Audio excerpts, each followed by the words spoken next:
Et si BYD et Xpeng notamment avaient triché ou en tout cas gonflé ses volumes de vente en France. Donc c'est notamment Bertrand Moreau, je vous mettrai ces informations, donc merci à lui, c'est assez intéressant. Je ne sais pas comment il les a récupérés donc sur des données, sur des sites qui existent.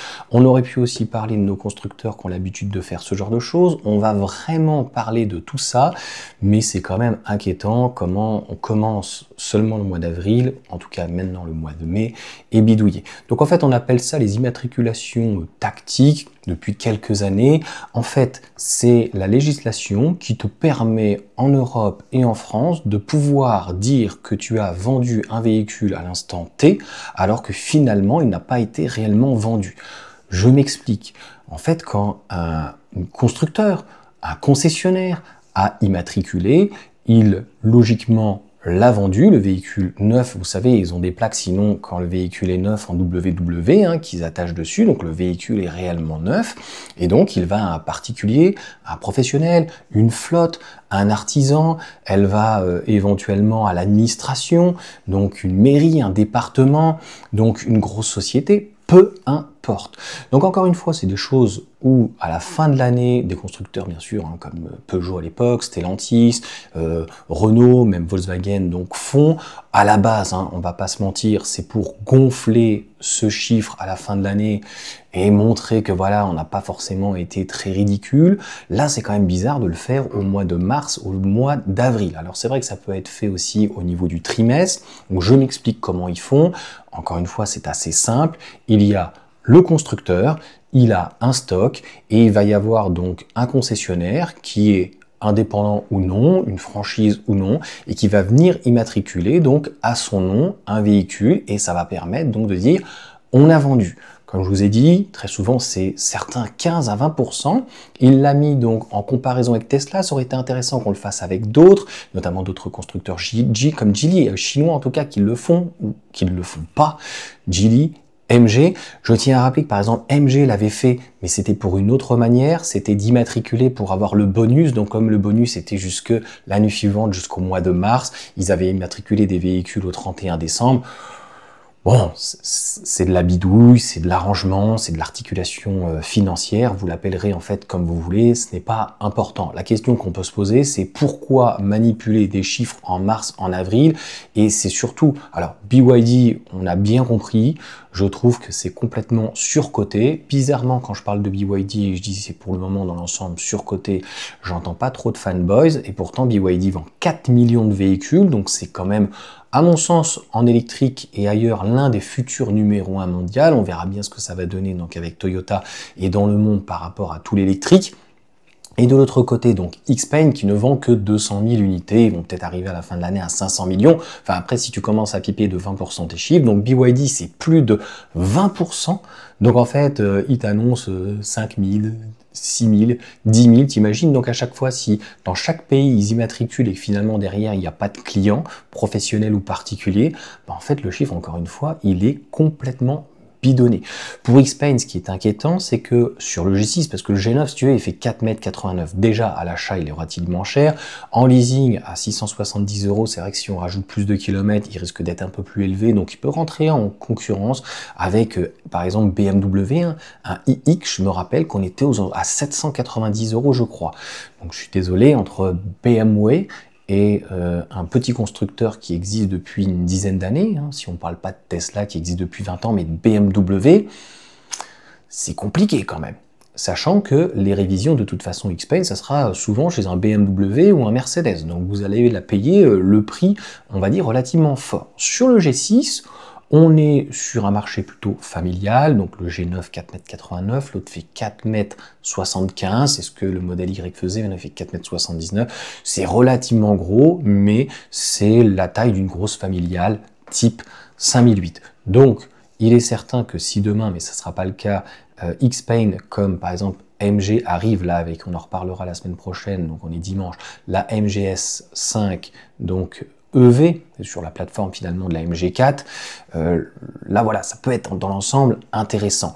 Là on a un véhicule qui est relativement gros, mais qui peut plaire, puisque RAV4 et modèle Y, en mettant de côté la Toyota Corolla, c'est des modèles qui sont le plus vendus.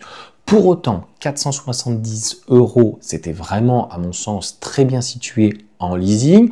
En termes de prix, 43 000 € après, vous me direz ce que vous en pensez. Franchement, je m'en fiche complètement.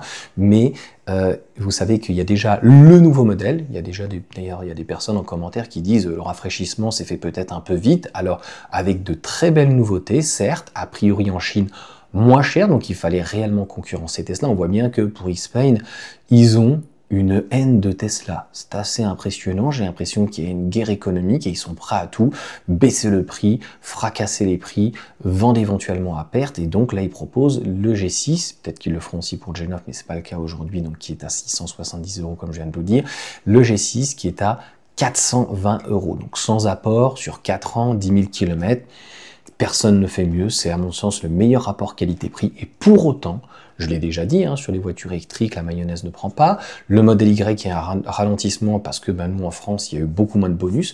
Je vous rappelle qu'il y a des personnes qui ont acheté le modèle Y aux alentours de 30 000 €. Tu remets un bonus uniquement sur le modèle 3, tu vas voir si en France, il ne va pas exploser. Donc, il y a toutes ces circonstances qui font que en France, dans l'ensemble, ça va se réduire. Et la France n'est pas le monde, la France n'est pas l'Europe, donc il faudra voir les véhicules, encore une fois, comment ils se vendent. Et c'est surtout les concessionnaires.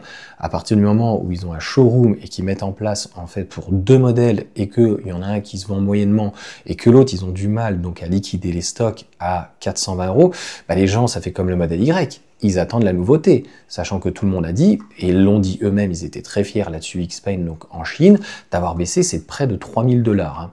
Donc de mémoire, on était à 27 000, je crois qu'il passe à 23, 24 000, donc à peu près 3 000 $ de moins, donc à peu près 10%. Donc vous imaginez bien qu'au final, vous risquez d'avoir l'ancien modèle à 420 € alors que le nouveau sera aussi à 420.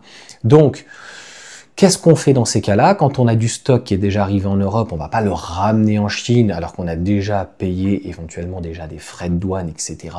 Et bien finalement, donc, on immatricule le véhicule alors que derrière, il n'y a personne. Mais ça permet donc de gonfler, surtout pour BYD. Ça me fait penser à leurs normes CLTC. Nous avons notre norme WLTP et il y a la norme américaine EPA. La norme américaine, elle est franchement d'une réalité. La norme WLTP, on est à 10-20% de la réalité. Et la norme CLTC, en termes de kilomètres d'autonomie, elle est complètement éclatée. Elle ne veut absolument rien dire, surtout par rapport à notre norme et la norme américaine. Donc en gros, ça me fait vraiment penser à ça, où on vient gonfler donc des stats, des volumes, alors que finalement, il n'y a pas plus que ça et il n'y a rien à dire. Donc je trouve ça un petit peu ridicule de la part de constructeurs qui soient récents. Je vous mettrai les informations de toute façon intégrées. J'ai pas forcément envie de les comparer avec Tesla parce que les ventes se sont fortement réduites et de toute manière, si Tesla ne baisse pas le prix, je l'avais déjà dit, un modèle Y, ça sera plus jamais en dessous de 40 000. Un modèle 3 aujourd'hui, c'est à 40 000 € alors qu'à un moment donné, il n'a jamais été aussi bas. C'était 42, 45, voire jusqu'à 53 000 €. Donc on voit bien que les aides pipent un petit peu donc le prix du marché et autant quand je vois la MG4, la MG S5 EV, éventuellement peut-être BYD s'ils arrivent avec une Seal GT ou autre, mais pour le moment on n'est pas dans la réalité de nos constructeurs et on ne peut pas reprocher en tout cas à Renault ou éventuellement Peugeot ou Stellantis d'avoir des plus petits véhicules. Nous, le minimum qu'il nous faudrait, ou en tout cas le maximum en taille, ça serait la M03. De mémoire, c'est la taille du modèle 3, je crois que c'est 4,72 m. Voilà, ça commence à faire très très grand. Donc, finalement, cette MG5, MGS5 et donc EV, donc qui est sur la plateforme de la MG4, on est à 4,47 m. Donc, c'est un L-Rock en, a priori, un peu mieux. Tant mieux, ça va permettre à nos constructeurs historiques de se remettre un petit peu en question et de revoir le positionnement de leur prix en espérant que ça ne soit pas non plus au détriment donc, des usines, éventuellement des salariés ou des ouvriers. Mais dans l'ensemble, une concurrence, ça ne fera en tout cas, je pense, vous me le direz, pas de mal et au moins le client, il a du choix pour les véhicules électriques. Comme je l'ai d'ailleurs dit, on n'y reviendra pas dessus, en tout cas là dans cette vidéo, il n'y a jamais autant de choix, que ce soit avec MG, que ce soit avec BYD, que ce soit avec Xpeng, que ce soit avec Geely, donc les constructeurs chinois, mais nos constructeurs aussi européens, bien sûr, avec tout le groupe Stellantis, avec Volkswagen, avec des baisses de prix, avec Renault, et pour autant, on stagne à moins de 20%, logiquement, donc 18%, puisqu'on ne peut pas considérer les hybrides rechargeables comme un véhicule donc électrique.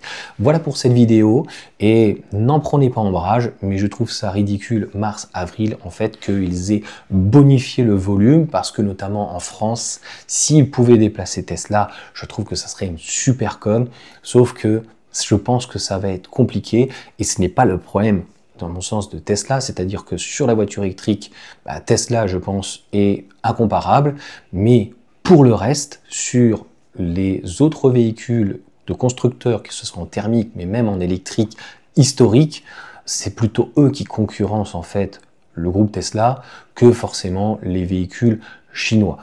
La seule chose en fait où ils sont forts, c'est parce que vous le reconnaîtrez, à 420 €, ils ne font absolument aucune marge. On se demande s'ils vendent pas éventuellement à perte avec voilà, les taxes, les TVA, tout ce qu'il peut y avoir, et puis la distribution, etc., les constructeurs et les concessionnaires qu'il faille de toute façon payer. Donc ça a un certain coût tout ça.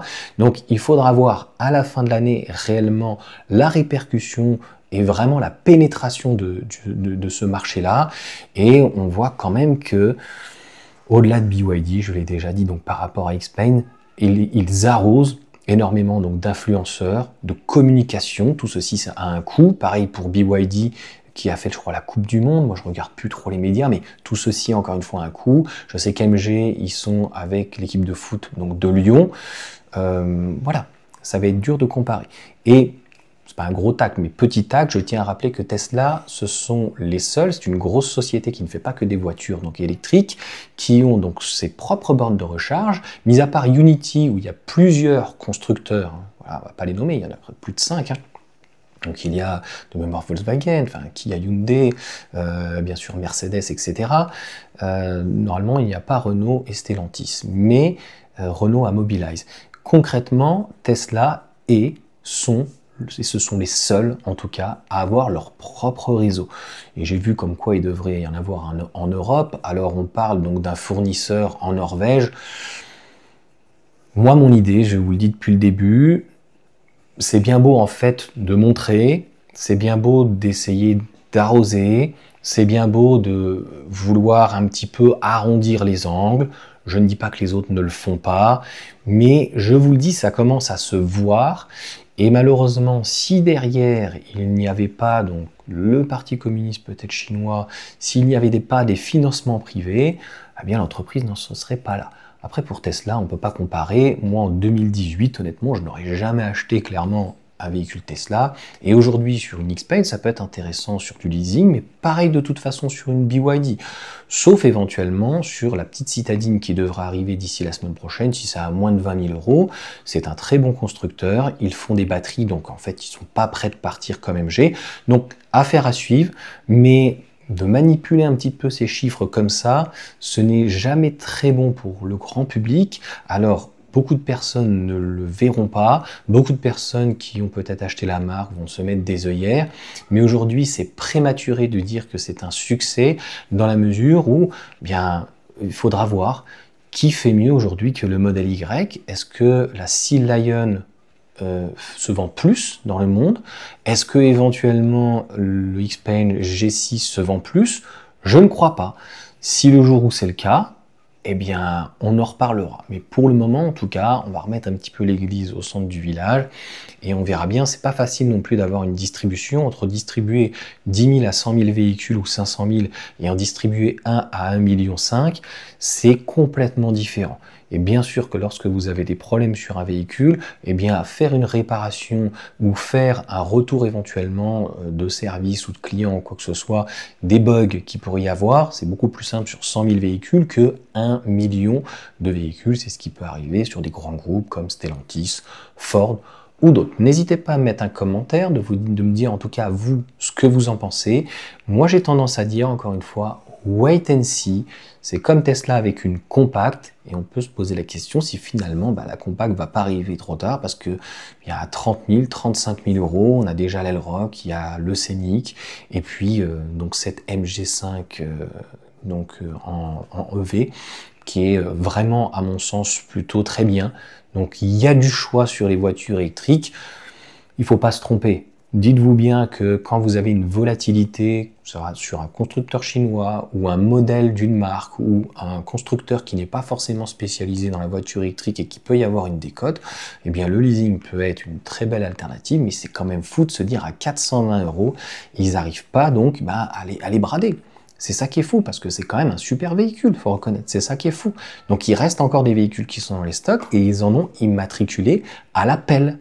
Donc tellement que malheureusement ça se vendait pas. Et c'est pour ça que comme MG, qui ont baissé fortement leur prix, ils ont revu la chose et se sont dit ça sert à rien de baisser le prix, parce que baisser le prix pour baisser le prix, une MG4 qui était à 25 000 €, bah ça se vend pas mieux. Parce qu'à un moment donné, c'est plus qu'une question de prix, c'est une question aussi de confiance et de savoir qu'est-ce qu'on achète. Et c'est déjà compliqué sur les voitures électriques, mais en plus, si on a une volatilité au niveau des prix à chaque fois, eh bien ça risque de créer une défiance, en tout cas au niveau de l'acheteur et surtout de l'acheteur du véhicule neuf. Allez, sur ce, ciao à tous.